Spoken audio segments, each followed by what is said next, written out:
Hello guys, welcome to my channel. Today we are going to see how to enable the nicknamed God mode on your Windows 11 computer guys. For that you just want to check my video description for this code guys. Text you used, you just want to copy it.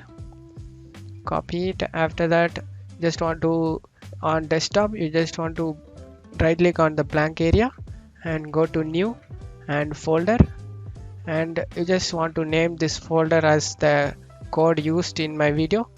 You just want to paste this and press enter, and here comes up the control panel items in here. Double click on it. Here opens up God mode control panel items in here guys. It should launch a bunch of shortcuts of different control panel items in here. And that's it guys for today's video. I hope this tutorial definitely helpful guys. Give me a like and subscribe. Thank you.